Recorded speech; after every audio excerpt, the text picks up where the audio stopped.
Hello everyone, welcome back to my channel. কেমন আছো সবাই? আজকে তোমাদের সাথে শেয়ার করব আমাদের কাশ্মীর ট্যুরের ডে 2। আজকে ছিল আমাদের গুলমার্গ যাওয়া। তো আমরা সকাল সকালই বেরিয়ে পড়েছিলাম, কারণ গুলমার্গে তো স্লট থাকে, আর আমাদের ছিল একদম মর্নিংয়ের স্লট। আমাদের 9টা থেকে 11টার স্লট ছিল। এছাড়া আরও দুটো স্লট থাকে, বাট আমি বলবো যে তোমরা যত তাড়াতাড়ি পারো একদম সকালের এই স্লটটাই নেওয়ার জন্য, কারণ যত তাড়াতাড়ি যাবে তত বেশি টাইম কিন্তু ওখানে স্পেন্ড করতে পারবে। আর সিজনে গেলে তো কথাই নেই, কারণ ওখানে এত বেশি রাশ থাকে, অনেক টাইম লেগে যায়। আর শ্রীনগরের রাস্তা কিন্তু অত বেশি ভালো না, অনেক ন্যারো, তো প্রচুর জ্যাম পাওয়া যায় একটু টাইম দেরি হয়ে গেলে। দেখতেই পাচ্ছিলে তোমরা, আমরাও কিন্তু জ্যাম পেয়েছিলাম। আর একটা কথা তোমাদের বলে দিই, সেটা হলো যে আমাদের যেতে প্রায় 2 আওয়ার্সের মতো টাইম লেগেছিল, বাট আমরা এতটাই লাকি ছিলাম ওই দিন, এত বেশি ওয়েদার ভালো ছিল, পুরো সানি ছিল। লাস্ট ডেতেও কিন্তু প্রচুর বৃষ্টি ছিল, যার কারণে ফেজ 2 বন্ধ হয়ে গিয়েছিল। আর সত্যি বলতে এই হিল স্টেশনে আসলে ওয়েদারের কোনো ঠিক নেই। আমরা টেনশন করছিলাম যে যেতে যেতে আবার বৃষ্টি না শুরু হয়ে যায়, তো তারপরেও এরকম কিছু হয়নি। আর আমরা খুব ইজিলি চারপাশে দেখতে দেখতে চলে যাই। আর মোটামুটি 2 আওয়ার্সের মতোই আমাদের টাইম লাগে, তার বেশি লাগেনি। আর এই যে ভাইয়া, উনি ছিল আমাদের গাইড, তো উনি আমাদের সাথে যাচ্ছিলেন। ওনার নাম ছিল মেবি আমি যদি ভুল না বলে থাকি তাহলে বেলাল ভাই। উনি অনেক ভালো ছিল। আসলে কাশ্মীরের সবগুলো মানুষই অনেক ভালো, আমার এক্সপিরিয়েন্স খুবই ভালো কাশ্মীরিদের নিয়ে। আর এই যে আমরা চলে এসেছি, পার্কিং করার পর একটু হাঁটতে হয়। আর একটা কথা, তোমরা কিন্তু অবশ্যই এনআইডি, পাসপোর্ট এগুলো ক্যারি করবে, কারণ টিকিট তো সব অনলাইনে হয়, আর ওখানে কিন্তু তোমার আইডি চেক করার পরেই তোমাকে গন্ডোলাতে উঠতে দেবে, তার আগে কিন্তু তোমরা উঠতে পারবে না। সো এগুলো অবশ্যই ক্যারি করবে। আর আমরা ঠিক করেছিলাম যেহেতু ওয়েদার এত ভালো, তো আমরা আগে ফেজ 2-তে যাব।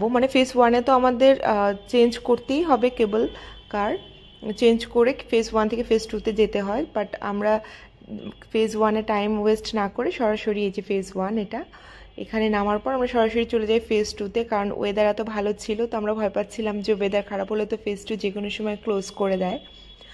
আর ওয়েদার যেহেতু এত ভালো, তো আমরা ফেজ 2 আগে দেখে আসবো। আর ফেজ 2-তে যাওয়ার জন্য তোমরা কিন্তু এই ফেজ 1-এর এখান থেকেই কেবল কার পেয়ে যাবে। আর কেবল কার এখানে অনেক, আমি জিজ্ঞেস করেছিলাম তো বলেছিল যে 96 কেবল কার আছে এখানে। আর আমাদের টিকিট পড়েছিল ফেজ 2-এর জন্য 2000 করে পার হেড, আর এটা আমরা 15 ডেজ আগে বুক করে নিয়েছিলাম। আর এটা না, এই গন্ডোলা রাইডের আসলে রুলস এক এক সময় এক এক রকম থাকে, তো তোমরা অবশ্যই আগের থেকে দেখবে যে টিকিট কতদিন আগে দিচ্ছে। আর টিকিটের এত রাশ থাকে, আমাদের সাথে প্রচুর মানুষ ছিল যাদের সাথে আমাদের কাশ্মীর ঘুরতে গিয়ে কথা হয়েছে, যারা কিন্তু টিকিট পায়নি। তো এখন জাস্ট দেখো, এই ফেজ 2-তে যাওয়ার সময় এই টাইমটা আমি আসলে বুঝতে পারছিলাম যে কেন কাশ্মীরকে জান্নাত বলা হয়। আসলে আমি তখনও পর্যন্ত ভাবতে পারিনি যে আমি এত সুন্দর কিছু দেখতে যাচ্ছি, যেটা আমার সারা জীবন মনে থাকবে। আমি জাস্ট কি বলবো, এত সুন্দর জিনিস আমি হয়তো জীবনে আর কখনো এর আগে দেখিনি। ভীষণ ভালো এক্সপিরিয়েন্স।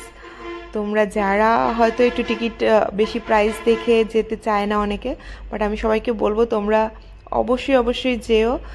কাশ্মীর যাবে আর গুলমার্গে ফেজ 2-তে যাবে না, এটা যেন না হয়। তোমরা হয়তো এমন কিছু মিস করবে যেটা তোমরা ভাবতেও পারছো না। আর এটা কিন্তু ওয়ার্ল্ডের সেকেন্ড আর কি কেবল কার, সেকেন্ড কেবল কার হায়েস্ট লেভেলে। আর জাস্ট দেখো, আর এটা সেকেন্ড লংগেস্টও, শুধু সেকেন্ড হায়েস্ট তা নয়, সেকেন্ড লংগেস্টও। ওঠার পরেই তোমরা এরকম একটা ন্যাশনাল ফ্ল্যাগ দেখতে পারবে ইন্ডিয়ার। এখান থেকে কিন্তু কাশ্মীর বর্ডার খুবই কাছে, 8 পাকিস্তানের সাথে যে বর্ডারটা, ওটা এখান থেকে 8 কিলোমিটার অনলি। আর এখন কিন্তু আমরা আছি প্রায় 14,000 ফিট ওপরে, ভাবতে পারছিলাম না।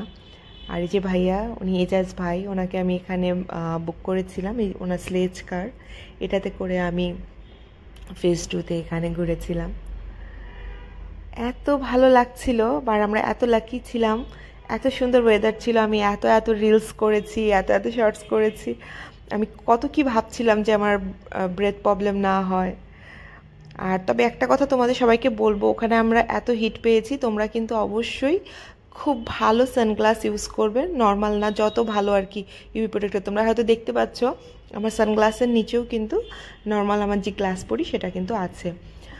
কারণ তোমরা যদি এখানে সানগ্লাস ইউজ না করো তোমাদের কিন্তু প্রচুর পেইন করবে আইতে। হয়তো ইনস্ট্যান্ট ওখানে বুঝতে পারবে না, বাট নামার পর রাতে ফিল করতে পারবে যে কতটা চোখে ব্যথা করছে। আর সানস্ক্রিমও কিন্তু মাস্ট, কারণ প্রচুর বার্ন হয়ে যায় আইসে, তো মানুষ এটা আসলে বুঝতে পারে না, ওখানে পরে গিয়ে ফিল করতে পারে। তো এই সুন্দর জিনিস দেখে ওখানে আমরা অনেকক্ষণ ছিলাম, প্রায় 2 ঘন্টারও বেশি হবে। তো তারপর আমরা ওখান থেকে নেমে আসি, নেমে এসে আমরা ফেজ 1-এর দিকে চলে আসি, কারণ ওয়েদার এত ভালো ছিল, যারা উঠেছে কেউ আর এখান থেকে নামেনি। আর সত্যি বলতে ফেজ 2 দেখার পর ফেজ 1 কিন্তু আর কারোরই ভালো লাগবে না।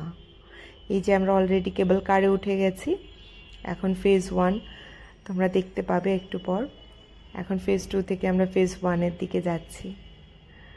এত সুন্দর কাশ্মীর, আসলে কতটুকুই বা ক্যামেরাতে বন্দি করা যায় বলো, তারপরেও জাস্ট মেমরিজ ধরে রাখার জন্য।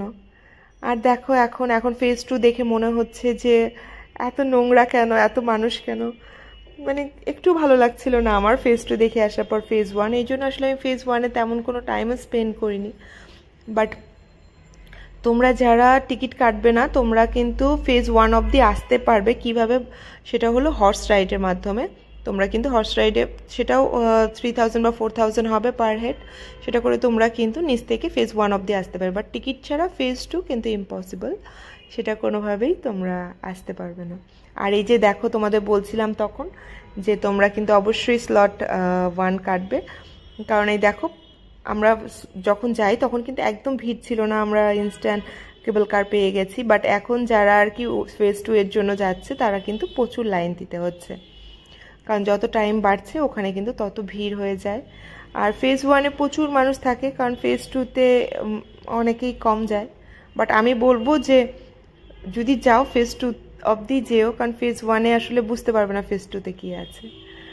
আর এই যে আমরা কেবল কার করে এখন একদম নিচে চলে যাব।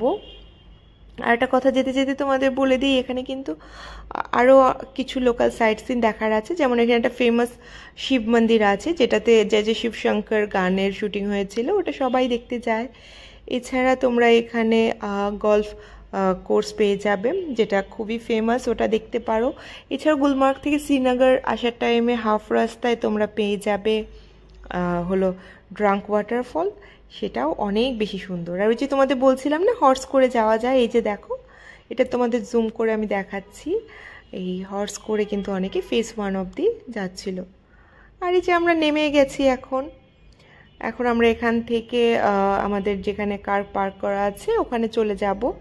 আর আগের দিন এত বেশি স্নোফল হয়েছিল, এই দেখো এই রাস্তা কিন্তু সকালে ব্লক ছিল, ওটা ওখানে ক্লিন করে ওই পাশে আইসগুলো সরিয়ে রাখা হয়েছে। ভীষণ সুন্দর একটা এক্সপিরিয়েন্স, এত সুন্দর একটা টাইম কাটালাম আমি জাস্ট ভাবতে পারছি না। আর ওই যে ওই বরফগুলো গলে গলে এইভাবে আর কি জল এখানে। তো তোমাদের সবার যদি ভালো লেগে থাকে ভিডিও, তাহলে প্লিজ সাবস্ক্রাইব করে দিও, আর একটু ফ্রেন্ডদের সাথে শেয়ার করে দিও। আর আমাকে জানিও যে তোমরা নেক্সট কী টাইপের ভিডিও দেখতে চাচ্ছ। আর পেহেলগামের ভিডিও কিন্তু কালকে চলে আসবে। ভালো থেকো সবাই।